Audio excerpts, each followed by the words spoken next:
नमस्कार। आज हम तीन पड़ोसी दिग्गजों की कहानी पर नजर डालेंगे। भारत, चीन और पाकिस्तान। कमाल की बात यह है कि इनकी विकास यात्रा एक ही शुरुआती लाइन से शुरू हुई, लेकिन आज ये तीनों बहुत अलग-अलग मुकाम पर खड़े हैं। तो चलिए समझते हैं कि ऐसा कैसे और क्यों हुआ। सोचिए, 1947 में इतिहास ने एक तरह की दौड़ शुरू की। तीन पड़ोसी देश, जिनके पास दुनिया की 1/3 आबादी थी, लगभग एक ही स्टार्टिंग लाइन पर खड़े थे। ये कहानी इसी के बारे में है कि कैसे वक्त के साथ इनके रास्ते बिल्कुल जुदा हो गए, और ये हमें विकास के बारे में बहुत कुछ सिखाती है। कहानी की शुरुआत में चलते हैं और आपको जानकर हैरानी होगी कि इन तीनों देशों में कितनी ज्यादा समानताएं थीं। ये समझना बहुत जरूरी है कि इनकी यात्रा एक जैसे ही धरातल से शुरू हुई थी। देखिए, ये सभी देश लगभग एक ही समय पर अपनी प्लान्ड डेवलपमेंट की जर्नी पर निकले।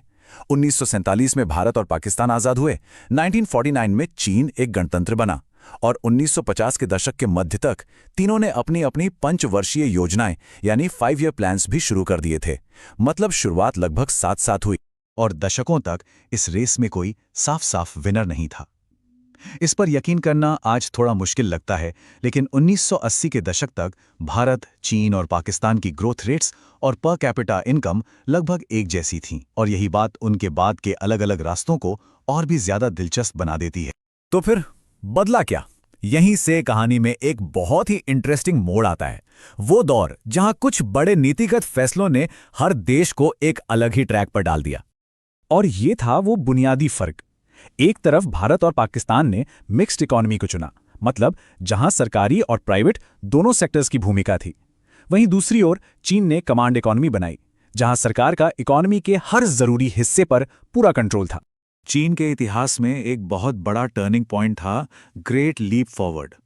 1958 में शुरू हुआ ये एक विशाल और बहुत ही महत्वाकांक्षी अभियान था। इसका मकसद था देश का तेजी से औद्योगिकरण करना। लोगों को सचमुच अपने घरों के पिछवाड़े में स्टील की भट्टियां लगाने के लिए प्रोत्साहित किया गया, जबकि खेती कॉम्यून्स के तहत सामूहिक रूप से होने लगी। इसी दौरान पाकिस्तान ने इंपोर्ट सब्स्टिट्यूशन नाम की एक स्ट्रेटेजी अपनाई। इसका सीधा साधा आइडिया था कि बाहर से आने वाले सामान पर रोक लगाकर अपने घरेलू उद्योगों को बढ़ावा दिया जाए। ये उस जमाने की एक आम प्रोटेक्शनिस्ट पॉलिसी थी, जिसे भारत ने भी काफी हद तक अपनाया। अच्छा, अब जरा नीतियों से हटकर लोगों पर ध्यान देते हैं, क्योंकि इन तीन देशों की आबादी की कहानी समझे बिना इनके विकास के पथ को पूरी तरह समझना नामुमकिन है। यहाँ के आंकड़े एक बिल्कुल साफ तस्वीर दिखाते हैं।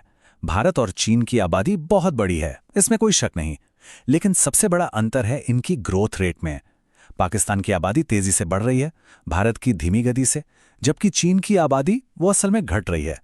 चीन की ये जो नेगेटिव ग्रोथ रेट है, वो सीधे तौर पर उसकी विवादित वन चाइल्ड पॉलिसी का नतीजा है, जो 1970 के दशक के आखिर में शुरू की गई थी। इस पॉलिसी ने जनसंख्या तो कंट्रोल कर ली, लेकिन इसके अपने दूसरे बहुत दूर तक जाने वाले परिणाम भी हुए। तो अब लोगों से उत्पादन की ओर बढ़ते हैं। चलिए उन आर्थिक नतीजों और जीडीपी ग्रोथ को देखते हैं जिन्होंने इस दौड़ की तस्वीर को पूरी तरह से बदल दिया। ये आंकड़ा देखिए जरा, $35 ट्रिलियन। ये चीन की जीडीपी है परचेजिंग पावर पैरिटी के हिसाब से, जो दुनिया में दूसरी सबसे बड़ी है। इसकी तुलना में भारत की जीडीपी लगभग $15 ट्रिलियन और पाकिस्तान की करीब $1.5 ट्रिलियन है। ये जो गैप है, यही चीन के आर्थिक दबदबे को दिखाता है। ये टेबल आर्थिक रफ्तार में आए बदलाव को दिखाती है। 80 के दशक में चीन डबल डिजिट में ग्रो कर रहा था, जबकि पाकिस्तान भारत से थोड़ा आगे था। लेकिन हाल के सालों में तस्वीर बदल गई है।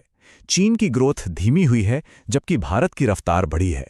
एक्सपर्ट्स मानते हैं कि पाकिस्तान की ग्रोथ रेट में गिरावट की एक बड़ी वजह वहां की सुधार प्रक्रियाएं और राजनीतिक अस्थिरता रही है। तो सवाल यह है कि ये ग्रोथ आ कहां से रही है? ये चार्ट हर देश की अर्थव्यवस्था की बनावट को दिखाता है। चीन की इकोनॉमी का आधार है इंडस्ट्री, और दिलचस्प बात यह है कि भारत और पाकिस्तान दोनों में ग्रोथ मुख्य रूप से सर्विस सेक्टर से आई है। मतलब उन्होंने कृषि से सीधे सर्विस सेक्टर में एक तरह की छलांग लगाई है। चीन के सरकारी सुधारों ने देश भर में बड़े बड़े मैन्युफैक्चरिंग हब बनाए, जो उसके आर्थिक विकास का इंजन बने। यह नक्शा उन नीतियों को जमीनी हकीकत से जोड़ता है।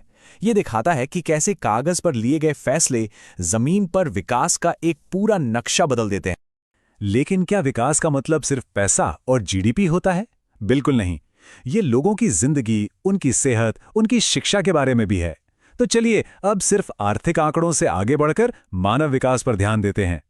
ये स्कोर कार्ड एक बिल्कुल साफ कहानी बताता है।